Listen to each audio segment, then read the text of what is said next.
Good morning student, class 11th। आपका chapter चल रहा है रासायनिक साम्यिकी अवस्था। रासायनिक साम्यिकी अवस्था में आपको पढ़ाया गया उत्क्रमणीय अभिक्रिया, अनुत्क्रमणीय अभिक्रिया, रासायनिक साम्यिकी अवस्था, और उसके बाद बताया गया आपका द्रव्यानुपाती क्रिया का नियम। फिर आपको हमने कल बताया कि द्रव्यानुपाती क्रिया नियम के अनुप्रयोग क्या हैं, तो इसको भी बताया था कि द्रव्यानुपाती क्रिया नियम के अनुप्रयोग को हम किसी सामांगी उत्क्रमणीय अभिक्रिया द्वारा समझ सकते हैं, जिस पर आपको बताया गया था साम स्थिरांक Kc, साम स्थिरांक Kc, Kf/Kv = Kc, यानी अग्र अभिक्रिया की दर और विपरीत अभिक्रिया की दर के अनुपात को हम साम स्थिरांक Kc कहते हैं। साम स्थिरांक Kc कहते हैं। अग्र अभिक्रिया की दर विपरीत अभिक्रिया की दर के अनुपात को साम स्थिरांक Kc कहा जाता है। आज आपको बताना है, ध्यान देंगे। उसके बाद आपको हम बताएंगे थे कि अग्र अभिक्रिया के साम्य स्थिरांक और विपरीत अभिक्रिया के साम्य स्थिरांक में संबंध, तो Kc बराबर 1/K'(c), जहाँ K'(c) विपरीत अभिक्रिया का साम्य स्थिरांक, जबकि Kc अग्र अभिक्रिया का साम्य स्थिरांक था। इस पर एक न्यूमेरिकल भी आपको बताया गया, और न्यूमेरिकल क्या बताया गया? न्यूमेरिकल बताया गया कि H2-I2 बराबर 2HI के लिए साम्य स्थिरांक 50 है, तो 2HI बराबर H2-I2 के लिए साम्य स्थिरांक की गणना कीजिए। यानी Kc का मान 50 दिया है, K'(c) का मान ज्ञात करना है, क्योंकि अभिक्रिया 2HI बराबर H2-I2 यानी विपरीत दिशा में जा रहा है, जिसका साम्य स्थिरांक की गणना करना था। तो हमने सूत्र लगाया Kc बराबर 1/K'(c) या K'(c) बराबर 1/Kc, यानी Kc बराबर और K'(c) = 1/50 = 0.02 मोल प्रति लीटर। आज आपका टॉपिक है साम्य स्थिरांक का मात्रक। साम्य स्थिरांक का मात्रक बहुत इंपॉर्टेंट है। साम्य स्थिरांक का मात्रक, साम्य स्थिरांक का मात्रक।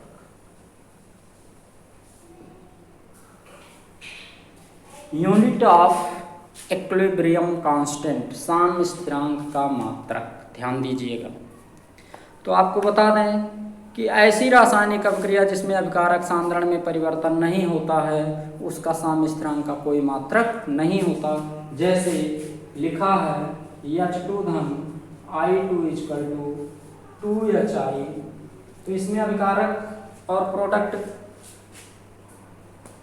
की सांद्रता में कोई परिवर्तन नहीं हो रहा है। जितने मोल, देखो 1 मोल H2 1 मोल I2, तो 2 मोल HI बना, यानी 1 मोल इधर 1 मोल प्लस 1 मोल, इधर कितना 2 मोल।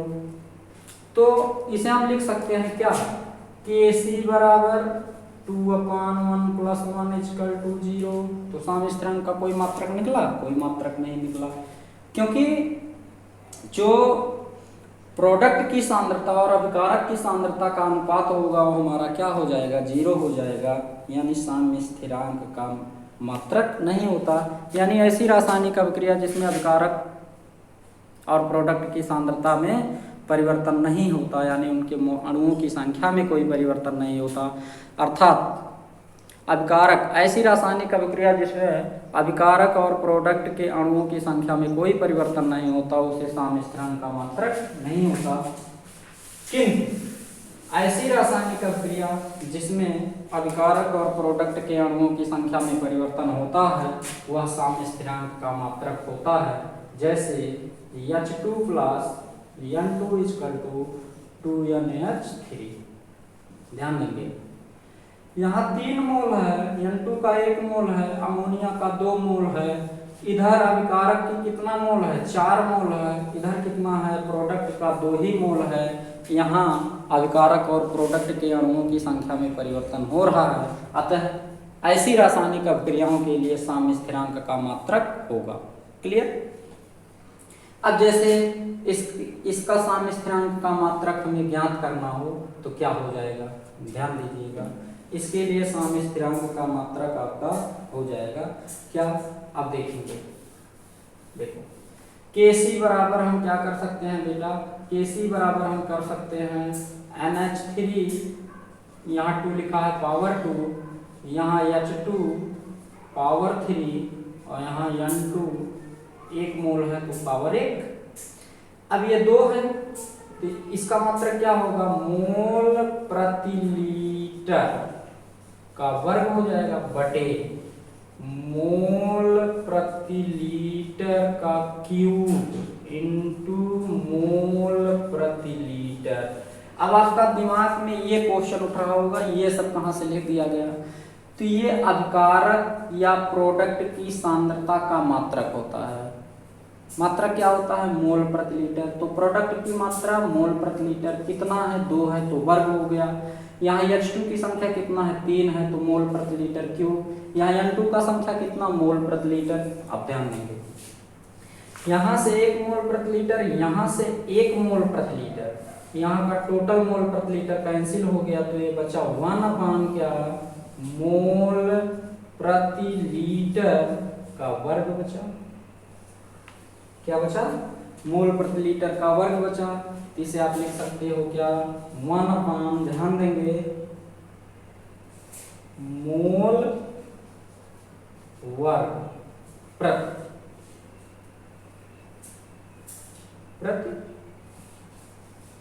लीटर का वर्ग। इसे लिख सकते हैं क्या, ऊपर भेजो तो ये हो गया लीटर, ये क्या हो गया, लीटर का वर्ग इंटू मोल इनवर्स 2, ये आपका निकल के आया क्या, यूनिट। तो ऐसी रासायनिक अभिक्रिया जिसके अभिकारक और प्रोडक्ट के अणुओं की संख्या में परिवर्तन होता है, वैसे साम्य स्थिरांक का मात्रक होता है। तो आप लोगों ने देखा साम्य स्थिरांक का मात्रक, इस सब तो आप लोग नोट्स बनाएंगे और इसका वर्णन करेंगे, देखते रहेंगे, ध्यान दीजिएगा। अब नंबर आता है कि अभिक्रिया भागफल क्या होता है। अभिक्रिया भागफल, अभिक्रिया भागफल देखो, अभिक्रिया भागफल, अभिक्रिया भाग, अभिक्रिया भागफल क्या होता है देखो। माना कोई रासायनिक अभिक्रिया इस प्रकार है, माना कोई रासायनिक अभिक्रिया, अभिक्रिया इस प्रकार है, क्या है, A + B = C + D, ठीक। ये हो जाएगा molar concentration C × molar concentration D upon molar concentration A × molar concentration D, ऐसे लिख सकते हैं। बराबर कह रहा है Q, यानी किसी रासायनिक अभिक्रिया में प्रोडक्ट और अभिकारक की सांद्रता के अनुपात को हम अभिक्रिया भागफल Q कहते हैं। किसी रासायनिक अभिक्रिया में प्रोडक्ट, प्रोडक्ट यही तो है C + D, अभिकारक A + B, तो प्रोडक्ट और अभिकारक की सांद्रता के अनुपात को हम अभिक्रिया भागफल Q कहते हैं। Q तथा Kc की निम्न 3 दशाएं हैं, यानी अभिक्रिया भागफल Q तथा साम्य स्थिरांक Kc के निम्न 3 दशाएं हैं, 3 दशाएं हैं, 3 दशाएं हैं। कौन कौन, नंबर 1 Kc, Kc बराबर हम कर दें क्या, Q, Kc बराबर Q, यानी अभिक्रिया का भागफल साम्य स्थिरांक के बराबर है, तो कौन सी अवस्था, साम्य अवस्था, अर्थात रिएक्शन किस कंडीशन पे है, इक्विलिब्रियम स्टेट पे। First number. सेकंड नंबर आता है कि Kc, Kc क्या है, बड़ा है Q से, Kc क्या है, बड़ा है Q से, तो किस दिशा में अभिक्रिया होगी, अग्र दिशा में। किस दिशा में बेटा, अग्र दिशा में। और तीसरा नंबर आता है Kc > Q, तो ये किस दिशा में होगी, विपरीत दिशा में। अभिक्रिया किस दिशा में होगी, विपरीत दिशा में। ध्यान दीजिएगा, ऐसे केस कंपटीशन में बहुत आते हैं। यदि Q और Kc बराबर है तो साम्यावस्था में, Q का मान Kc का मान बड़ा है Q से तो अग्र दिशा में और Kc का मान छोटा है Q से तो विपरीत दिशा में अभिक्रियाएं संपन्न होती हैं। ठीक है, क्लियर। चलिए, बहुत लंबा चैप्टर है, ये आसानी से नहीं समाप्त होगा, काफी समय लगेगा। यह लेक्चर आप देखते चलो ध्यान से। अब नंबर आता है साम्य स्थिरांक और अभिक्रिया के समीकरण में संबंध बहुत इंपॉर्टेंट है। क्या है? साम्य स्थिरांक तथा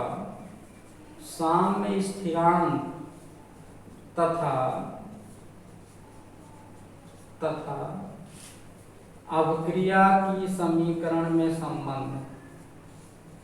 अभिक्रिया की समीकरण में संबंध।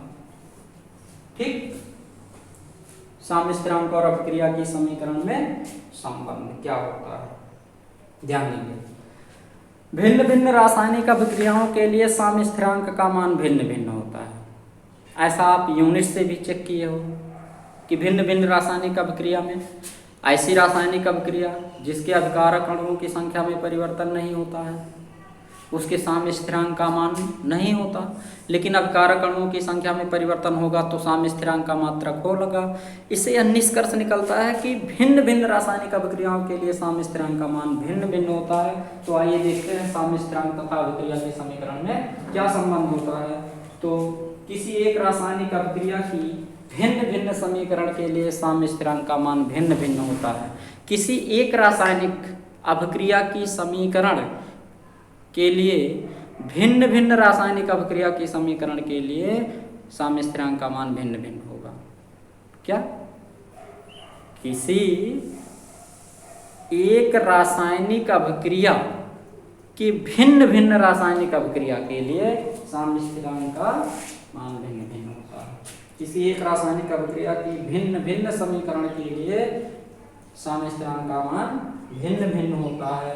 तो जैसे देखेंगे N2 plus 3H2 equal to 2NH3 से नंबर मान लो समीकरण नंबर 1, इसे मान लो समीकरण नंबर 1। फिर half N2 plus 3/2H2 equal to NH3, इसे मान लो समीकरण नंबर 2। देखो, एक ही रासायनिक अभिक्रिया है, इसे दो रूपों में लिखा गया है। एक में मोलों की संख्या 1, हाइड्रोजन की 3 है, अमोनिया का 2 है। यहाँ नाइट्रोजन का 1 है, यहाँ हाइड्रोजन का 1.5 मोल है और यहाँ अमोनिया बन गया 1 मोल। इसी रासायनिक अभिक्रिया को दो रूपों में लिखा गया।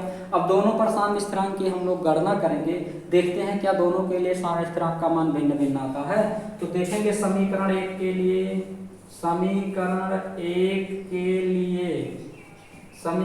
लिए क्या हो जाएगा, ध्यान देंगे। K1 बराबर, समीकरण 1 के लिए K1 बराबर NH3 का वर्ग, यही तो समीकरण 1 है, बटे N2 इंटू H2 पावर कितना बेटा 3। ये समीकरण नंबर आपने मान लिया क्या 1, समीकरण 1। अब लिखेंगे समीकरण 2 के लिए, समीकरण 2 के लिए यानी K2 बराबर क्या हो जाएगा NH3 अपान N2 पावर 1/2 और फिर H2 पावर 3/2। एक समीकरण नंबर 2 हो गया। अब देखेंगे कि समीकरण 1 और 2 की तुलना करने पर, समीकरण 1 व 2 की तुलना से, तो देखो बेटा समीकरण 1 और 2 का तुलना करेंगे तो हम क्या पाएंगे, समीकरण 1 जो है वह समीकरण 2 का सांद्रता में 2 गुना है। समीकरण 2 का सांद्रता में 2 गुना है। देखो यहाँ 2 मोल है ना, यहाँ 1 मोल है, NH3 2 मोल बना, अमोनिया 1 मोल बना, तो समीकरण 1 जो है समीकरण 2 का कितना है, 2 गुना है, तो 2 गुना है आता है। ऐसा करने पर क्या हो जाएगा, यदि हम K1 का वर्गमूल निकाल दें, K1 का क्या निकाल दें, वर्गमूल निकाल दें, तो K2 के क्या हो जाएगा बराबर, अर्थात K2 is equal to under root क्या हो जाएगा K1, K2 is equal to under root K1। ये क्या आ गया आपका अभिक्रिया के समीकरण और साम्य स्थिरांक में क्या आ गया, संबंध है। पुनः देखेंगे रासायनिक अभिक्रिया अमोनिया बनने का समीकरण नंबर 1, रासायनिक अभिक्रिया अमोनिया बनने का समीकरण नंबर 2। अमोनिया बनने की क्रिया को हम 2 रूपों में लिख सकते हैं। समीकरण 1 के लिए K1 बराबर molar concentration NH3 power 2, molar concentration N2 into molar concentration H2 power 3, समीकरण नंबर 1 हो गया। समीकरण 2 के लिए K2 बराबर molar concentration NH3 upon molar concentration N2 power 1/2 into molar concentration H2 power 3/2, समीकरण नंबर 2 हो गया। समीकरण 1 व 2 की तुलना करो तो आप क्या पाते हो, समीकरण नंबर 2 जो है, समीकरण नंबर 1 जो है समीकरण नंबर 2 का 2 गुना है, यानी समीकरण नंबर 2 समीकरण 1 का क्या है, आधा है, क्योंकि इसमें 2 मोल है, इसमें 1 मोल है। तो समीकरण 1 व 2 की तुलना करने पर K2 बराबर अंडर रूट K1, यानी कि आप कह सकते हो, जैसे मान लिया, आपको हम यहाँ से समझा दे रहे हैं, जैसे मान लिया ये माना 4 मोल बेटा, ये कितना है 4 मोल, ये मान लिया कितना मोल होता, 2 मोल होता, तो आप क्या करते, K2 के जगह पे 2 कर दो और K1 के जगह पे क्या कर दो, अंडर रूट 4 कर दो। तो आपका अंडर रूट 4 का मतलब क्या, 2 इजकल टू 2 ही तो आता, तब तो ये 2 और 2 के बराबर होता, जब हम 4 का वर्गमूल करते तभी तो आता, बताइए आता ना। तो इस हिसाब से आपका K2 is equal to under root K1 है, अर्थात कि भिन्न भिन्न रासायनिक, किसी एक रासायनिक समीकरण के लिए, किसी एक रासायनिक अभिक्रिया के लिए भिन्न भिन्न समीकरण होने पर रासायनिक साम्य की अवस्था भिन्न भिन्न होती है, यानी रासायनिक साम्य स्थिरांक भिन्न भिन्न होता है, अर्थात साम्य स्थिरांक तथा अभिक्रिया के समीकरण में ये संबंध आ गया K2 बराबर अंडर रूट K1। ठीक है, अब इस पे हम एक न्यूमेरिकल आपको देते हैं, न्यूमेरिकल देखेंगे।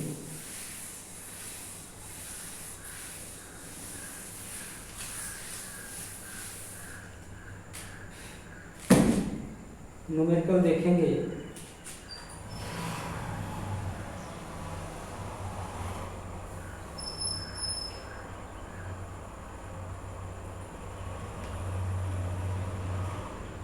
चलिए न्यूमेरिकल कल बताएंगे, चलिए न्यूमेरिकल आप लोगों को कल बताते हैं।